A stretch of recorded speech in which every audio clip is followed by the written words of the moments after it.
এক বিধবা মহিলাকে ভুল বুঝিয়ে আঙ্গুলের ছাপ নিয়ে 10,000 টাকা তুলে নেওয়ার অভিযোগ পঞ্চায়েত সদস্যের ছেলের বিরুদ্ধে। এই অভিযোগ তুলে ইসলামপুর মহকুমা শাসকের কাছে লিখিত অভিযোগ ওই মহিলার। ঘটনাটি ঘটেছে উত্তর দিনাজপুর জেলার গোয়ালপুকুর 1 নম্বর ব্লকের শাহপুর 2 নম্বর পঞ্চায়েতের উদয়নগর এলাকায়। জানা গিয়েছে এলাকার বাসিন্দা পার্বতী মণ্ডলের অ্যাকাউন্টে আবাসের প্রথম কিস্তির টাকা ঢুকেছে। স্থানীয় পঞ্চায়েত সদস্যা মিনতি রায়ের ছেলে রাজু রায় ওই মহিলাকে ভুল বুঝিয়ে আঙ্গুলের ছাপ নিয়ে নেয়। এরপরে ওই মহিলা ব্যাংকে গিয়ে জানতে পারেন যে তার অ্যাকাউন্ট থেকে 10,000 টাকা তুলে নেওয়া হয়েছে। পঞ্চায়েত সদস্যের ছেলে তাকে ভুল বুঝিয়ে তার টাকা তুলে নিয়েছে বলে অভিযোগ ওই বৃদ্ধার। এ বিষয়ে ইসলামপুর মহকুমা শাসকের কাছে লিখিত অভিযোগ করেছেন তিনি। একটা ফিঙ্গারপ্রিন্ট নিয়ে আমার কাছে টিপসই নিয়েছে, আমি ওটা বুঝতে পারিনি। আচ্ছা, টিপসটা কে নিয়েছে? ওই যে রাজু কে?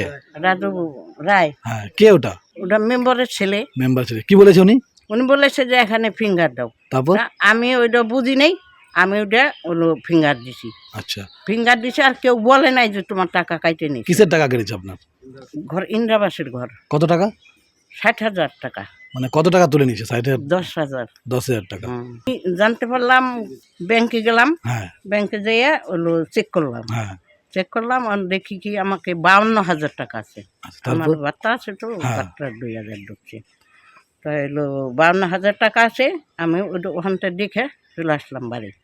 না, ওই বাড়িতে হয়েছে এই ঘটনা। তো আপনি কি করতে গেছিলেন? মার সাথে যে দুর্নীতিটা হয়েছে, হ্যাঁ মা পড়াশোনা জানে না, হ্যাঁ, ঠিক আছে। তা মা যে ইন্দিরাবাসের ঘরের টাকা ঢুকছিল সেটাও জানে না। রাজু রায় আমার বাড়িতে এসে ওই এটা ওনাকে বলছিল প্রথম, ঠিক আছে। প্রথম বলার পরে তা মা একদিন ঘুরতে যাচ্ছে, তো ওখান থেকে ডেকে এনে রাস্তায় থেকে এনে বলছে যে এখানে একটা ফিঙ্গারপ্রিন্ট দাও, দেখি তোমার ঘরের টাকা ঢুকছে নাকি। কিন্তু ও এই কথাটাও মানে বলে নাই যে তোমার ঘরের টাকা ঢুকছে কি ঢুকে নাই।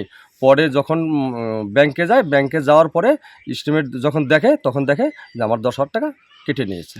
তারপরে আমরা এসডি অফিসে যে কমপ্লেনটা করি। এই সমস্ত বিষয় ভুল। অন্যদিকে ছেলের বিরুদ্ধে ওঠা সমস্ত অভিযোগ ভিত্তিহীন বলে দাবি পঞ্চায়েত সদস্যা মিনতি রায়ের। তাকে মিথ্যে বদনাম করার চেষ্টা করা হচ্ছে বলে পাল্টা অভিযোগ করেছেন তিনি। হ্যাঁ, অবশ্যই লিখিত অভিযোগ করছে, তো ভুল তথ্য দিয়ে যদি অভিযোগ করে তাহলে এখন কি বলবো আমরা? এ সমস্ত কিছু শিওর না তো। তো কি মনে করছেন আপনি? আমি মনে করছি যে এখন ওরা অনেক দিন হলো বিজেপি করে, আমি টিএমসির মেম্বার, এখন আমাদের নামে শত্রুতা করে এখন এটা করতেছে। এগুলো জানে না, আমি ওইগুলো জানি না। আমার ছেলের নাকি নেক্সটে যে কথা বলছে ওরা, এগুলো আমার সব ভুল।